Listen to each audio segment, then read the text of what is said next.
30% of the overall real estate volume of India comes from Mumbai and MMR. That big is, the Mumbai Just the market. Mumbai market. Just the Mumbai market. Real estate is the probably in the days to come will be the only asset class which will remain as touch and feel rather than anything Tangible. else. It's a tangible asset where you can go, you can touch, you can feel, you can stay. 2 or 3 pieces of advice that you can give somebody who's looking to buy their first home. In India, when anybody wants to buy a home, they are actually looking at 3-4 factors. Please give us your take on buying versus renting. Over and above the cost which is passed on to the customer is also paying 5% GST on the overall value of the flat. So it is thereby making it even more expensive. Correct. Formal education helps you get into a structured growth. And it gives you that sense of direction, I feel. Absolutely. When you have to grow in life, there are 2-3 things which you probably need. A is your great mindset. Second is your team. Third is your own will. And most important is your health.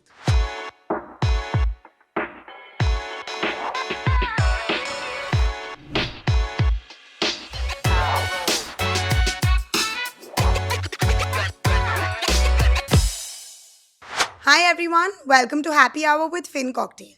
Today we have someone very special with us. He's the director of a 3-generation-old legacy business. They've been in the real estate industry for over 55 years. They're listed on the National Stock Exchange and recently have achieved a milestone of reaching a 3,000 crore market cap. Please welcome with us the director of Ajmera Group, Dhaval Ajmera. Hi Dhaval, nice to have you. Thank you very much. Thank you FinCocktail for having us. It's a great platform to interact with you guys so that, I've seen your platform reaching to many aspirant entrepreneurs of India, and it's a great way to connect with them. Thank you so much. Thank you. Thank you for being here with us. Thank you. So Dhaval, 3,000 crores, that's a big number. Tell us about the growth and trajectory of the business and how you guys got here. Well, it's a 55-year-old story, but I'll keep it short. We've been in this business since about 55 years. It started by my uncle, late Chotubai Ajmera. Very, very proud to say my father and his brothers were together in the business. They started this business. We've primarily been more into township developments, residential developments in Mumbai. We are very proud to say that many of our projects which we did has actually brought in life to that area, and so in turn it became like a pin code for that particular suburb. So Wadala being one of them, Andheri where we are sitting today is one of them, Lokhandwala, Shastri Nagar, your Manish Nagar in 4 bungalows, Yogi Nagar in Borivali. So these are basically township projects which are about 5,000 apartments, 7,000 apartments. Some places is about 12,000 apartments. So those kind of townships where we've developed, and that's how the business started. Slowly from a private, like a partnership company, it turned into a private limited company. And as the progress grew, we came into a public listed company. Over the period of time, we as second generation got into business, and now we have the third generation also being part of this business. And then that's how we expanded our real estate journey from not just Mumbai, but also to Bangalore, to Pune, to Ahmedabad, to London, Bahrain, Surat. So all these places where we've done some of the other projects. But Mumbai is the prime. Mumbai being Mumbai is a prime area where we've concentrated and we develop more projects over here. So yeah, it's a great journey. Started up in a small one project as a contracting firm, and from contracting to becoming a developer, then to becoming a township developer, and then becoming a multi-city developer. That's how we've progressed so far. That's such an amazing story. I mean, the fact that 3 generations are involved in the business, I feel like in today's day and age, it's hard to just work with your own parents. Having 3 generations as a part of a family setup, that's amazing. How does that work? What are the pros and cons of that? And what made you stick with this business? So, our take always was that real estate, we Indians, I would say, because we are in India and we Indians are very emotional and we all strive towards roti, kapda, makan. For us as Indians, these 3 are the prime most important thing in our lives, whatever we do, be it in whatever field we are in.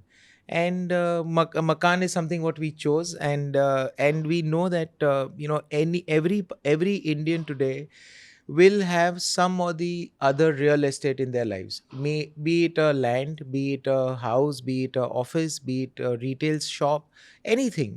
They will have some bit of real estate in their life in some point in their life. And it depends on how they grow, what they do, and whatever. So real estate is plays a very, very important role in all of us, and we are in this business. We know the importance.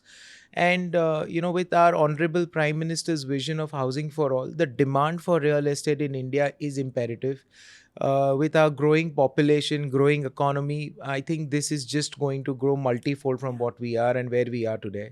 Real estate has always been growing well over these years. Yes, there were challenges. There are challenges. It's not that any business don't come up with challenges or any industries don't come. But with all these challenges, we always see light at the end of the tunnel, and it's been a great journey. People love homes. People now post COVID, the real estate cycle have gone through a lot of ups and downs. And I must tell you that real estate today contributes about directly, indirectly, 30% to the GDP of our Indian economy. So that is a significant amount of role which real estate plays. The reason being, today, if one building is developed, there are 270 other industries which are directly, indirectly being developed as well. So when you say one building, it's just not one building. It's a steel, it's a cement, it's tiles, it's wood, it's everything. And that's about 270 other industries which is directly, indirectly taking it up. And with that, if you look at, with that growth coming in, the Indian economy also strives ahead. So every time the economy falls down, or there is a challenge in the Indian economy, during the Lehman Brother crisis or the ILF crisis, or all these, whenever there was a dip in the market, I think real estate was the first industry which moved ahead. And because of real estate moving ahead, every other cycle of economy moved ahead. So that's the important role which real estate plays. So I think, we being in this business since 55 years, I can proudly say it can't be a better business than what it is today. Amazing, amazing. But the real estate business as a whole is quite fragmented, especially in India. But again, like you said, the scale is massive. I read somewhere that in 2023, the revenue from property registrations reached the 10,000 crore mark. Now that's massive. By all means, 1.2 lakh properties were registered. So, what is your take on the scale of the business? So, I'll just take you back in the history. Today, when I said that real estate market plays a very important role, if you really look over the last one decade, what has happened, there has been many challenges which have come up in real estate market. And the market was not very, progressive, or growth wise, it wasn't growing as much as it is today. Reason being, there were issues, there were, policies which were coming, people were taking aback their decisions. Real estate was not one of the most important investment criteria for every people, although they love real estate, but it was like somewhere being taken over by either gold or stocks, or any other investment asset class. And what was the reason was, if you look at the real estate market had GST coming in, that had RERA coming Rera. in, there's demonetization coming in, all these decisions were making the market or the real estate industry Slow down a go a little bit. little slow. When COVID hit, it was like the last nail in the coffin, and people realized that isse bura bhi, the market cannot go below what it is today. Correct. And over the time in COVID, people realized that home is the only asset which came to its savior during that time, and there was no other. Although I may have umpteen amount of stocks or gold or whatever it is, but I was only safe because I was in my home. And that was the, I would say, a realization in a very, very massive way. And that is why we saw a great turnaround coming in post COVID. The importance of real estate just Shot up. flipped completely. Yeah. And that is where we saw a lot of demand for real estate coming in. People who were staying in a 2-bedroom apartment wanted a 3-bedroom apartment, or a 3 wanted a 4. The only simple reason being that they wanted one place where if something like this, God forbid, happens, or it shouldn't happen, but if supposing if it happens, then I have a isolation place for myself within my home, and I'm not forced to go out or do something like that. So that was the major change which happened. And with that, demand slowly started moving up. The economy also supported. Indian economy has been resilient, and it's been moving great guns over the last 4 5 years, and it looks massive even in the next 4 5 7 years as well. So with that, factors coming in, real estate demand moved up. And if you really look at Mumbai per se, and the data what you're giving is primarily Mumbai market, Hmm. or the Mumbai MMR market, which in real estate volume wise, it contributes to 30% of the overall real estate volume of India comes from Mumbai and MMR. Oh, So really? that big is the Mumbai Just the market, Mumbai just market. the Mumbai market. And when we say these 10,000 crores of revenue registrations coming from the stamp duty or the IGR data, it only shows that there are so much of transactions which are happening, and people are upgrading themselves, Yeah. or people are moving to a better location, or meeting up with their new demands or redevelopments happening. So I think primarily COVID shifted the mindset of people, Hmm. and with that, Indian economy supported that Yeah. mindset with because of its growth, and people wanted to have a better and a safer environment to stay in. So these three factors actually move the market in a very positive way. Right, right. And this market movement that happened, which sort of segment is it in, or is it overall? Like, is it in the mid housing segment, or is it in the luxury space, or the small housing segment? So, it is as such overall, it is not just one particular segment, but I would say that the mid segment and the luxury and the uber luxury has really Okay. contributed more than the even affordable. Affordable is primarily required, but there are certain policies which are not making the real affordable homes, or what we call it, Hmm. which is where we as an association, we as developers, always request the government, but that is part A. But other than that, if you really look at the luxury market, the uber luxury market, which have massively turned around today. If you really go to see, maybe 5 years back or 6 years back, if there was someone who's bought 100 crore property, it would just be one in a year or Hmm. something. Probably we are now seeing one in a month or two in a month. So Yeah. that's the flip which has happened. And if you really look today, it's just not Mumbai. Recently we saw there is a project which is coming up in Delhi, which is having 100 crore apartment, which was unheard beyond Mumbai to have 100 crore apartments, and that's now becoming a possibility in a city like Delhi. It's probably might take, it'll even start moving in Bangalore and Ahmedabad and other places also. So this only shows the growth of India, and it's not just concentrated to Mumbai, but it is a growth of India which is helping people take such large decisions of making their homes such bigger and larger. So these are the segments which are contributing to the growth in real estate, I feel. Okay. Amazing. Hmm. You mentioned some time ago that there's other asset classes like stocks and gold, and I feel like stocks or mutual funds. This is something that's become very interesting to the new generation. They want to sort of make a quick buck. Cryptos, these are asset classes that they really lay emphasis on. They want to sort of associate themselves with these asset classes. Real estate, on the other hand, is something very different. It's one of the original asset classes, like you said, roti kapda makan. So where does real estate really stand place in today's generation, and the importance of it for today's generation? So as I said, the importance of real estate has gained over the last 4 5 years in a very massive way, and this would primarily also mean that Indian, if I have to look at the Indian economy or the Indian growth chart, majority of it, or I would say 50 to 60% of it, comes from the young working population, which is from 30 or 27 to 45 or 50. Now when that market or that age of people are taking decisions, it's the decision which they are taking, and they have started taking decisions towards real estate. So yes, we are in this day and age of technology. We are moving towards greater technology with so many things coming like cryptos and digitization and all of that, which is superb. But eventually we are humans. Touch and feel is something which I think that is Mm. how we humans strive Yeah. to. And I believe eventually real estate is the probably in the days to come will be the only asset class which will remain as touch and feel Yeah. rather than anything Tangible. else. Yeah, Yeah. it's a tangible asset which you can go, you can touch, you can feel, you can stay. I think stocks is in your paper. Yeah. It's in on the screen.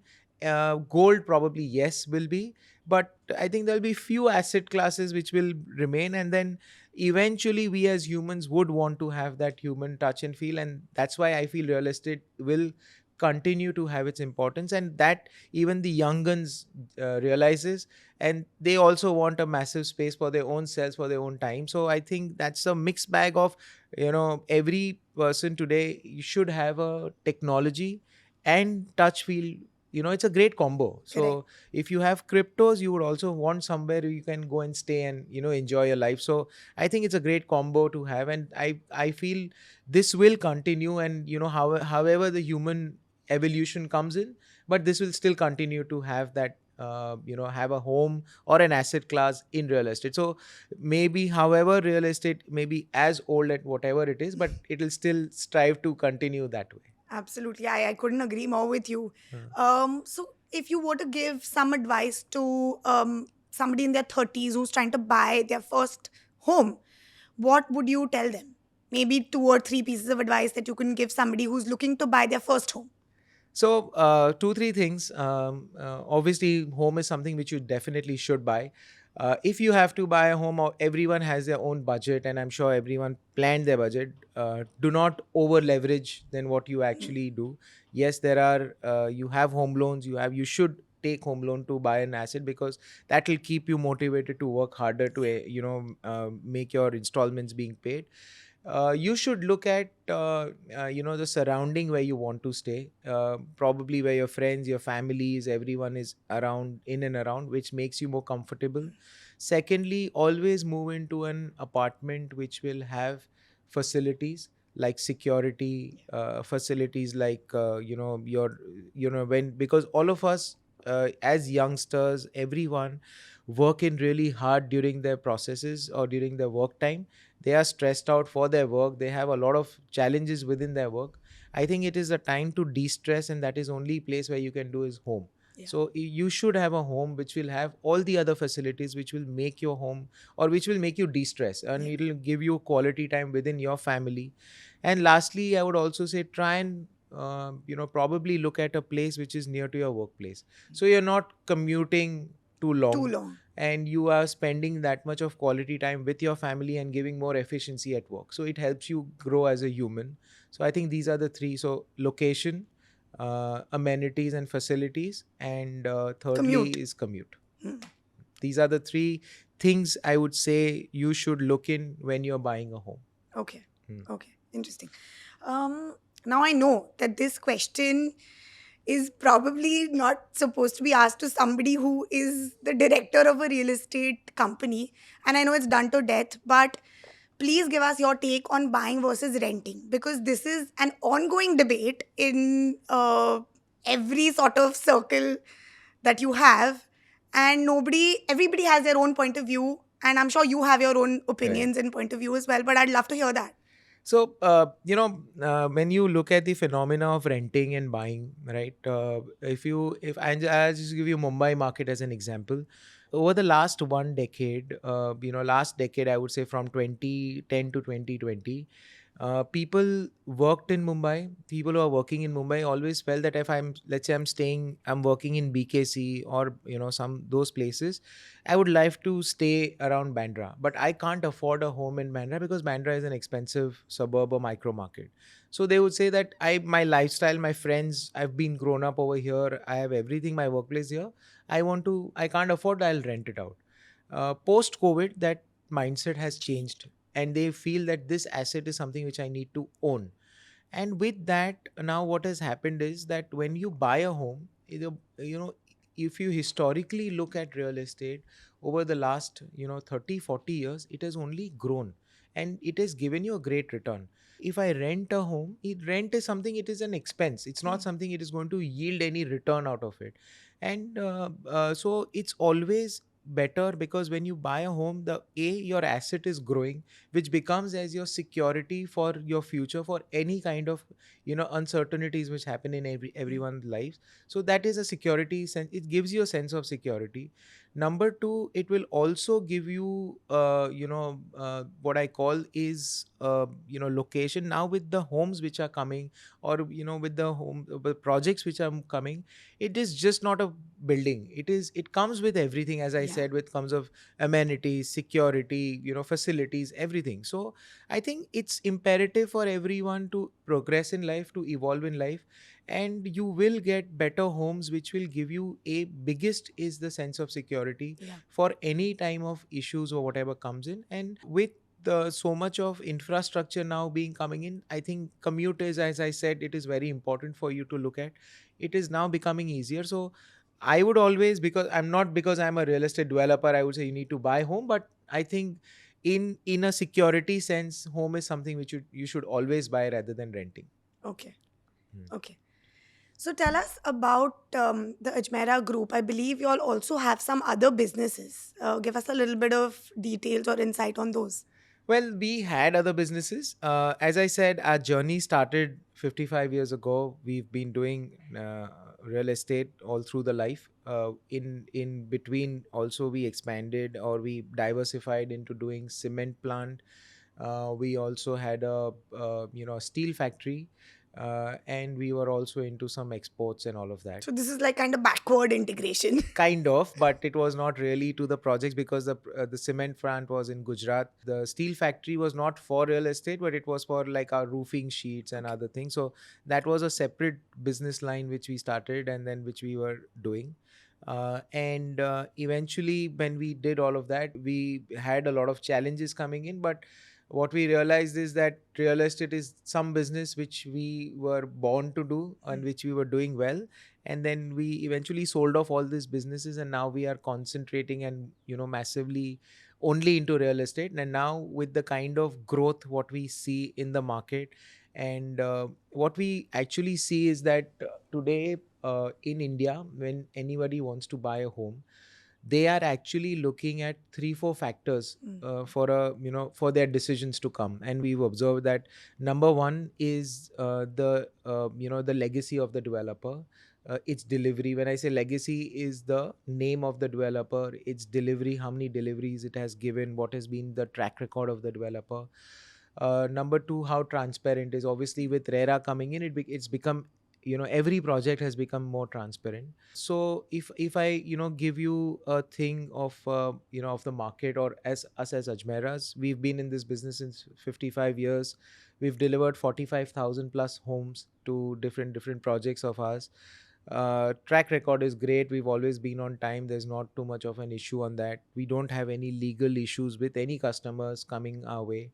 We've been more transparent because we are a listed entity. So all these are the tick in the boxes for a buyer to take his decision to select a developer or its project.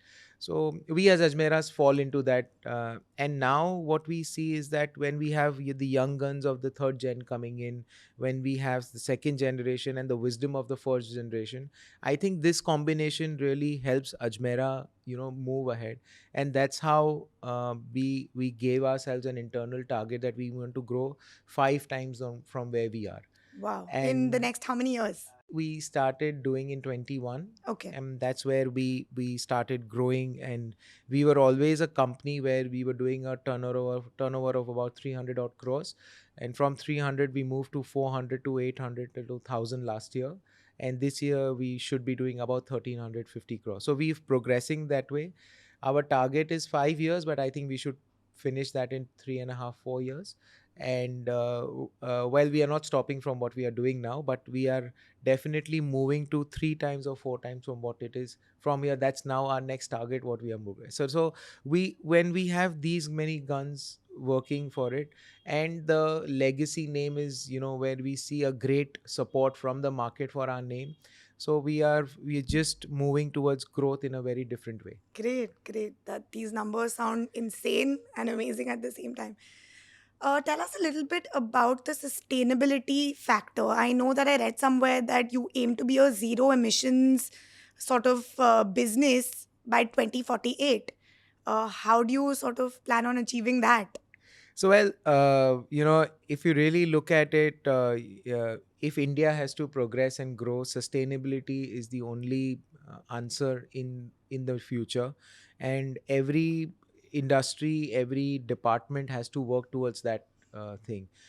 Somewhere real estate, while it contributes to 30% of the economy, but the infrastructure projects, the real estate projects, all that, when I'm just not real estate, but when we see these roads, we see this infrastructure of connectivity, everything, those are actually also contributing to 30% of the sustainable. So basically 30% of the carbon credits which we are losing is primarily because of somewhere or the other, these real estate or the infrastructure projects are making it happen. So for us as real estate developers, it becomes our utmost important duty now, I would say, and not a something which we need to do, but we need to. And for our eventually a planet earth to continue to not have any adversities coming in, I think it is important for us to play some bit of role in it. And we as real estate developers want to go net carbon zero by the next, as association we said by 2050 we should be, or 2060 we should be reaching net carbon zero.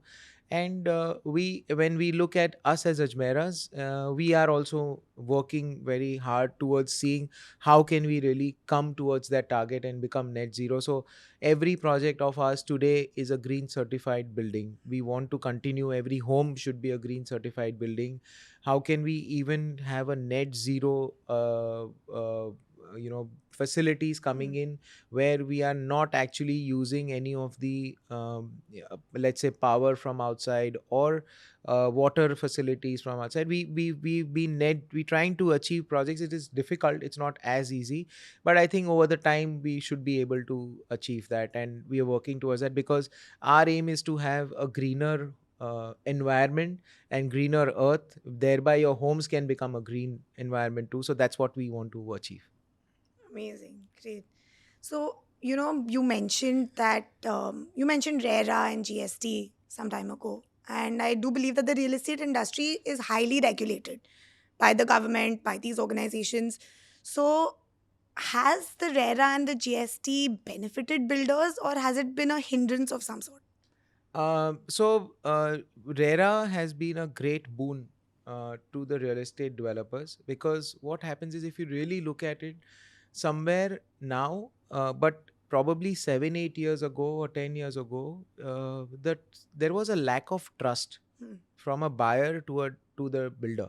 And there were cases, probably 1 in 100 cases would have been where the buyer has been cheated by the developer, or he's not got his home on time. That there were instances which have happened, and somewhere that has left like a black mark, I would say, that we can't trust the developer completely. What has happened is, thanks to RERA, because there is a government body which has been involved, there has been a sense of trust amongst the buyer to the developer also, because the developer has to declare everything in an open platform or a public platform about what his project is, what time will he give, what is the start date, what is the cost of the project, who are the architects, what are the plans, what are the approval processes. Everything is listed in the website, so there is nothing that I can hide to any customer, or I Hmm. can hide some information to a customer. So it's become a great benefit, to the developer, because the sense of trust, the sense of that has come from the buyer to the developer, because he can see every detail being there on public platform. So it's a great asset, it's a great boon for us, and I would say it's nice for everybody. Hmm. Secondly, if I have to look at GST is a great regulation which brings everything in order, which was unregulated to become a regulatory thing. Okay. But somewhere, some regulations of for GST is something where we are it's not too conducive for the market, and it's somewhere, it's making the home a little expensive. Okay. So primarily when you see GST which is there, it's actually a reverse mechanism where you are paying GST at one place, but you are getting the credit Credit. because you have paid GST.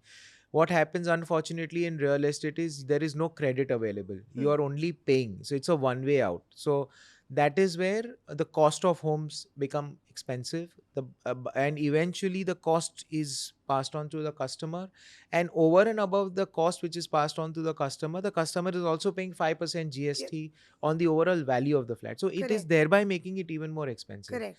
So we've been always striving to the government that you please make this as a reverse charge mechanism so that at least we can get credit out of it, and thereby try to make the home a little more Cheaper. cheaper than what it is today.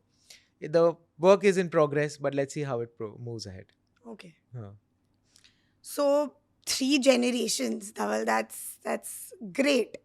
But how does everyone's mindset really match? How does everyone manage to be on the same page with each other? We've been, I would say, blessed with that, and touchwood, we intend, we've as a family, our aim or our mindset, we probably been grown with that kind of mindset that we all need to be in it together. Number one, like that's the base which I would say. Obviously all of this is blessed with, somewhere, where you have a divine blessing, Hmm. and that's what we have, and we've been very blessed with our guruji. We follow the Swaminarayan sect, and our guru is someone who's always blessed us with that, and we've in our mindset kept our family as the most important thing. And we also believe that there is always a one leader, and one where you follow, and you follow to the T. So in our in when I transonate to our family, for us, as a family, as a company, we have one leader and whom we follow, and whom we progress or continue with its guidance. So while we have all three generations who are working, and that is why we all three generations can be work, because the inner mindset is that follow one leader and its instructions. So Hmm. and we strive towards ensuring what his wisdom or what is his Vision. wish is. And while we all of us have different mindset, but what we try to do is, everyone will we have a daily interactions or a weekly interactions to ensure that whoever is working towards whatever sites or projects or businesses, we all discuss that. There will be different opinions coming from different people, but eventually what we do is our chairman and managing director are the sole authority to give us a yes or a no. So and once they say whatever it is, we then would probably follow it to the T. But there is always a healthy discussion, which is great. But the ultimate underline what I'm trying to say is that when you have a mindset of following a leader, I think that is where probably you will be able to grow in life, because eventually we no human is same, and eventually ultimately our aim is to grow together and not grow individually. So Hmm. that's the basic difference where we've been distilled towards. And thankfully, God's been kind, we have followed it.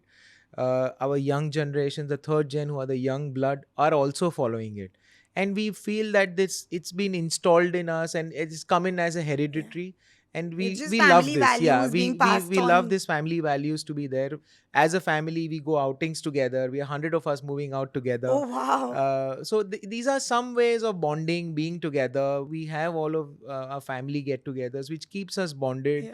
Family's always been our importance, and that's where and it is just not one person's progress, but the family's progress. So that's all what we think, and that's all how we work. So That's the mindset that's the that's sort of mindset keeping you which all together. absolutely, that's the mindset which we work on, and we believe this is more important. I think money is a byproduct, and I may say it now, but obviously money is very very important, but more than money for us is the family togetherness which is more important, and we want to always work towards that. So that's how we have been progressing to continue with working three generations together. Super, Hmm.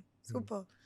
Little bit off topic, but I read that you've done your MBA from Cardiff University.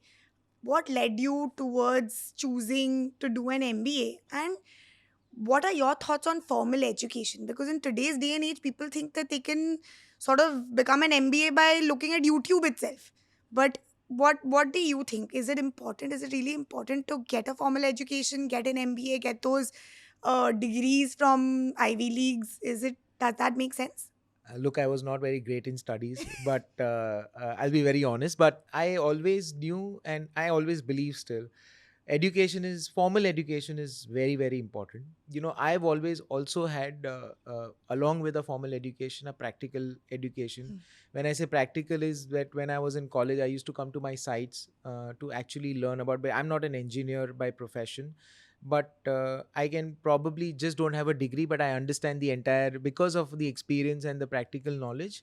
I'm probably an informal engineer, I would say, and that happens to everyone who's in their businesses there, right? So, but more importantly, I think formal education is something which will strive you in a structured way to Hmm. grow.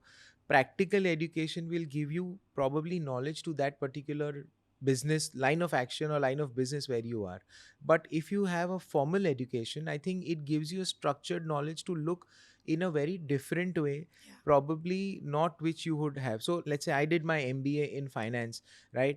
I would have probably only known, what profit and loss is, or probably related to real estate. But when I did my MBA, I probably knew or started to learn about what financing is all about, Hmm. what is financing happening in different parts of the world, and how is it done, and what is the rules and regulations. So I think most important is that while we do practical knowledge, other than practical knowledge, formal education helps you get into a structured growth. Yeah, and it gives you that sense of direction, I feel. Absolutely, it gives that direction to a person's life. So I personally believe that formal education is the most important thing which you should, that will make your base stronger. Yeah. So every building is requiring a great foundation for the building to become stronger and nice. So I think in our life also you need a base which should be strong enough for you to progress in practical knowledge, in businesses, in life, everywhere. So I think that will only happen through formal education. So my take is, all what we do, however good or bad you are, but I think it is most important to have some formal education, and you should strive to do MBA or any other business or any other line which you feel you want to grow. It's not necessary you have a business. You may have a probably an engineering or a designing background or whatever it is, but formal education is the most important thing. And I'll, while what we say whatever, but I think you should continue to do that. Great. I couldn't agree more. Everybody these days has a very different take on this, but I honestly truly believe that formal education is very, very important Yeah. in whichever field you're trying to sort of grow, or whichever field you're interested in. Having that base is important. Absolutely. I mean, I'd speak for Siley and myself. Both of us have been in the field of finance for now the past 10 years, and she's an MBA in finance. I'm a CFA, and I feel like that might not have meant that much when we were actually studying, but now it really comes into effect and means a lot more over the years. Absolutely. I think all what we learn and study, I mean, whenever I was in school or college, I would always say, what is this going to actually help me in life? But somewhere or the other, directly, indirectly, it is somewhere Yeah, giving, being part of this contribution. And I think when you have a formal education, your mindset is absolutely very different than somebody who's an informal. There will be only few dhirubais or few exactly. people, but you have to also look at the other side of the coin, where how a majority of the population of the world, or people of the world who have been very successful, has been because they were formally educated through great universities or colleges where Yeah. they were studying. So I think that's most important, we should also look at.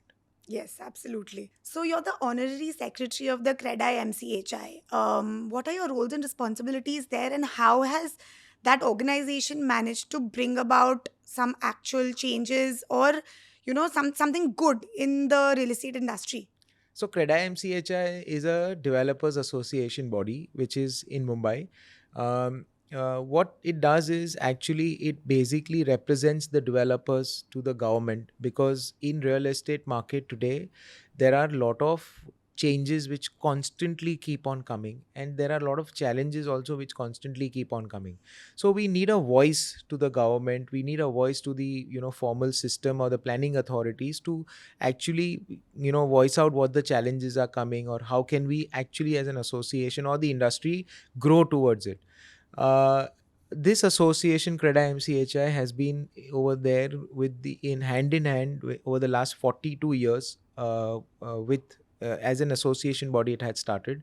And very proud to say that whenever the government or the planning authority is planning to bring any changes within the real estate platform, they are CREDA MCHI has always been consulted or probably looked at our suggestions. So that's the voice which is making whatever changes we see in the market today, or probably we see this kind of things which are changing is because there are so many suggestions from us as an association which helps the government take in a right way. It's not about benefiting a developer or a b person, Hmm. but it is as a whole market. How can you actually grow together to see the industry strive? So that's what is the basic role about the association. I've been associated with this association about 10-12 years, and I've grown to become a secretary, which helps me work more closely with the government people and the officers and the planning authorities, along with a lot of developers who come in with the problems or challenges or issues. So we work together towards to see to it that the industry grows as a whole and not one or two person. So that's the whole motto and agenda. Along with that, our other role is to see that how can we promote real estate, because as I said, roti kapda makan is most important. And we organize some of the other seminars which gives knowledge to customer as a large consumer as a large, like let's say in Mumbai we have redevelopment as a massive, today you see a lot of redevelopments happening of societies, but the societies don't know how to take this forward. Hmm. Like not everyone has that domain or knowledge domain. So we as an association provide that kind of knowledge domain, so that we are not only talking about developers, but as a common man, what are the problems which you can have, or what are the things you should look at which will help you take a right formal decision towards real estate, is what we strive to do. So it can be redevelopment, it can be an exhibition where you have 100 developers participating, and probably a person can choose it from one place to look at 1,000 different properties to select their homes, or you have some seminars and all of that. So that's the what the role of the association is. And I've been part of it as a secretary, and working towards it to see that the knowledge of real estate and the importance of real estate reaches to the common man of Mumbai. Great. Amazing. Mm. Now, since this is a finance podcast, I must ask you this. I know that I'm sure all predominantly most of your investments are in real estate, but on a personal front, when you're managing your personal and your family's portfolio, what are the kind of investments that you see as a part of your portfolio and that makes sense to you? Always majority of our investments in is in real estate, but personally I also do some SIPs, Okay. because not just as a developer, but I'm just talking as a common man. My belief is that in our mindset there should be a division of asset Hmm. class investment. It can be different for different people, and there are 4 5 asset classes which I believe you should look at investments. One obviously is real estate, second is stocks, third is probably a debt instrument, Hmm. and fourth is like an fixed return kind of a thing. So like Okay. these are the 4 5 basic divisions which I feel you all should anyone should do. Now you may say I may have 20% of my 100 rupees which I want to invest, 20 I will invest in real estate, 30 I will invest. It's that's different to different people. Absolutely. My obviously, because I'm so much, and we are that's our business, and we continue to do that. So real estate is something which we always have, but I also continue to have some bit in SIPs, Okay. some bit in portfolio management, because we don't have the time to, probably Absolutely. there are Pick stocks and yeah. manage those stocks. I mean, you have great minds to think about. Yeah, There yeah. are so many people who've been in this business, and that's their job. Job. Yeah. And we should, Trust them.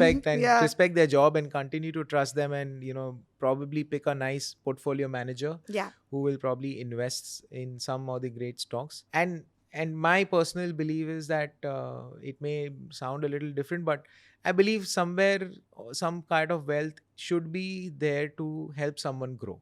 Yeah. So it's not doing philanthropy, which you continue and probably do it, but we've grown, and I believe somebody who feel that is part of you or been with you or whatever, friends, family, or whoever it is, or a young gun who is coming in, if we can strive towards their growth, and that can be through startups or it can be anything. If we can be part of their growth, I think that's more of a personal, what do you call, happiness than and as a money growing. So that's something how I look at my investments. Okay, uh, amazing. uh. So tell me a little bit about your personal life. Now I know that you've completed the Ironman twice, once this year in Austria. How has that been, and what sort of led you to participate in this competition? Honestly, I was never a health freak guy, and probably up until probably when I was 27 or 28 years, I'd never believed, or probably had a didn't have any inclination towards gym or running or whatever it is. Somewhere when I turned 27, 28, I don't know what happened, and I just thought that one of our partner was into running, and somewhere that gave me a little bit of inspiration to start running. Slowly and steadily, I realized that while I'm running, it gives me a lot of my own time. Hmm. It gives me a lot of thinking to do. It started growing into me. It started becoming sort of an addiction, which I feel is a great addiction to have than anything else. Absolutely. Then I started growing towards running, and I've been running over the last 15, 16 years now. And then over the last 2 years, like somewhere in 23, I knew a few of my friends had done Ironman, and Ironman is a very, It's very when challenging. I thought it was challenging, because you have to like probably swim 1.9 kilometers in the sea or a lake. Then you have to do 90 kilometers of Cycling. cycling, and then you have to do 21 kilometers of running, so that you have to finish all three in 8.5 hours time. I thought that was something maddening. It can't happen. But I said that and I always am a person that I believe in challenges. Somebody, when my mindset says no, you, somebody tells me you can't do it, Then then, you'll and want if to I do it. feel that I can do it, then I will Yeah. probably, not to show him that I've done it, but in my mindset I'll take it To as a prove it to challenge. yourself. Yeah. Because it's like, unless you don't have a challenge in life, probably you will not strive towards growth. Hmm. And I've always been this mindset that you should have a challenge, otherwise there is nothing you're looking forward to. You'll probably, it's like a run of the mill thing which you're doing every day. So I did, half marathons, full marathons I've done. So now what next? Hmm. So then I thought about it, but in my mind I said no, not possible, can't be done. But then one fine day, I just registered without even thinking. I didn't know what swimming was. I didn't know what cycling was. Only I knew was running. Running. So then I consulted a few friends. A friend of mine was doing this. He helped me out a lot. He's also a fellow developer. How long did you have to train? First time when I did, I trained for about 6 months. Okay. Very, very Rigorous training. rigorously, like every day in the morning for 2-3 hours. But one thing which really taught me in this journey was time management and people management. Hmm. Because A, I couldn't leave my work. B, I had a lot of things to do because I was a secretary at CREDAI-MCHI. I had my own businesses to work on. Obviously, family life is there. And then I have to do this. So, Yeah. allocating time to all these things is something which you have to somewhere start doing. B, you start prioritizing things in very different way than probably you were doing earlier. So all this actually changed a lot, and it helped me become a better person, I would say, as a professional. So more than physical challenge, I personally believe Ironman was a great change for me as a person Hmm. in terms of my own personal growth. So yeah, I took this up a challenge. Trained for 6 months. Last year I did for the first time, and I finished that entire course in Spain, in Barcelona. This year again, with we had last year I did with one of my friends. This year we had about 3-4 of us going together. We took this up, and I thought that now that we've done this will happen. We have to train for it, Yeah. but I didn't train for it as much as I did last year because body was now probably used to it.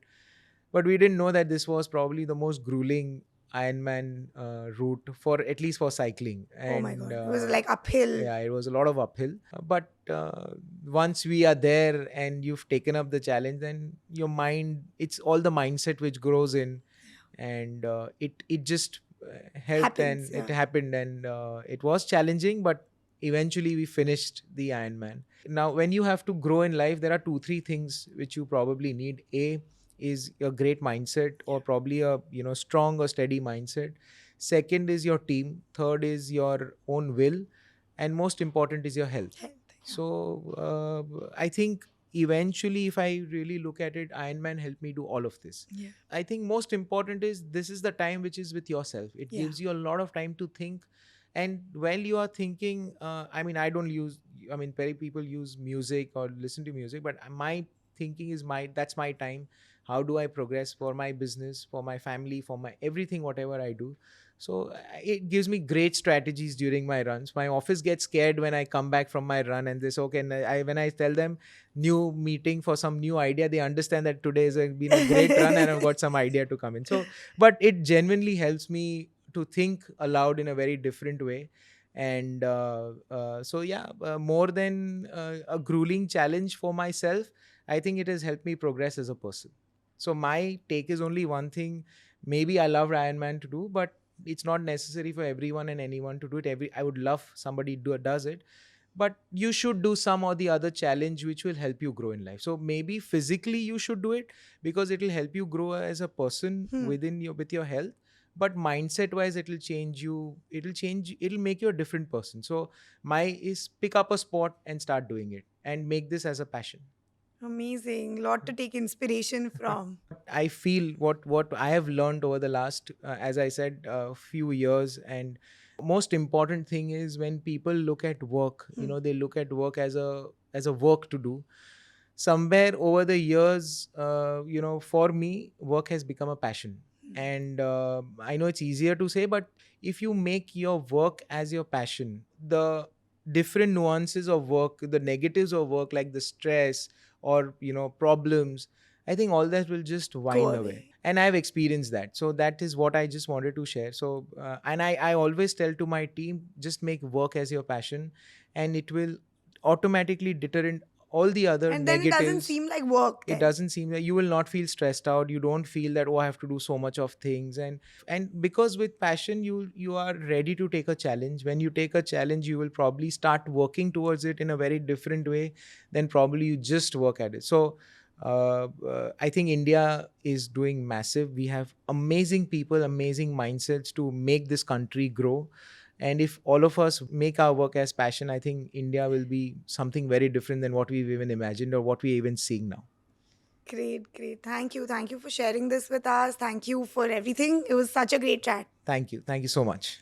Hi, I'm Dhaval Ajmera, from Director at Ajmera Group. I just want to say FinCocktail is doing great. I would just request each and every one of you to like, subscribe, and be part of their great story in Instagram, Facebook, and YouTube, because it only gives you a great platform to know and learn about our great Indian story, the finance story, and the stock market story. So be part of it. Thank you. Lovely.